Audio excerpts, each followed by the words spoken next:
Hello everyone, welcome back to my channel. আমি রাত্রি। আজ আমি আমার সেকেন্ড ব্লগ নিয়ে চলে এসেছি। এর আগে ব্লগে বলেছিলাম আমি ব্যাঙ্গালোরে শিফট করেছি হায়ার এডুকেশনের জন্য, তাই একটু কলেজের কাজে বিজি হয়ে যাওয়ায় সেকেন্ড ব্লগ আসতে এত লেট হয়ে গেল, প্লিজ ক্ষমা করে দিও। এই ব্লগটা শ্যুট করেছিলাম পুষ্পা 2 রিলিজ হওয়ার ঠিক 2-3 দিন পর। আমি রাত্রি আর আমার ফ্রেন্ড প্রাগতি তুলসীকে নিয়ে সকাল ঠিক 7:15 বেরিয়ে পড়েছিলাম পুষ্পা 2 দেখার জন্য মীনাক্ষী মল।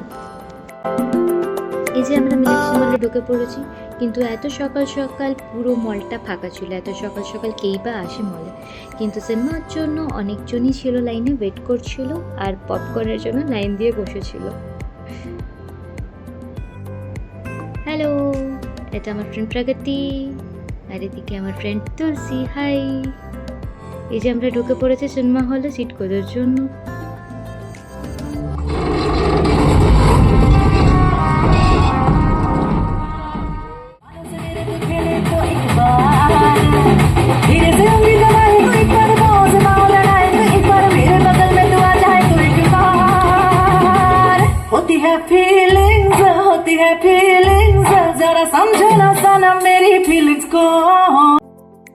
বলেছিলাম আমরা অনেক সকালে বেরিয়ে গেছি, তাই সিনেমা দেখতে দেখতে আমাদের প্রচণ্ড খিদে পেয়ে গেছিলো।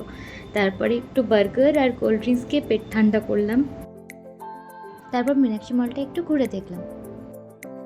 চলো তোমাদেরকেও মীনাক্ষী মলটা একটু ঘুরে দেখাই। এখানে কিছু অ্যান্টিক অথেন্টিক ঠাকুরের মূর্তি এবং বুদ্ধদেবের মূর্তি ছিল, আর ঘর ডেকোরের জন্য এত সুন্দর সুন্দর মূর্তি যে দেখেই আমার মনে হচ্ছিল এক্ষুনি জিনিসগুলো কিনে নিই।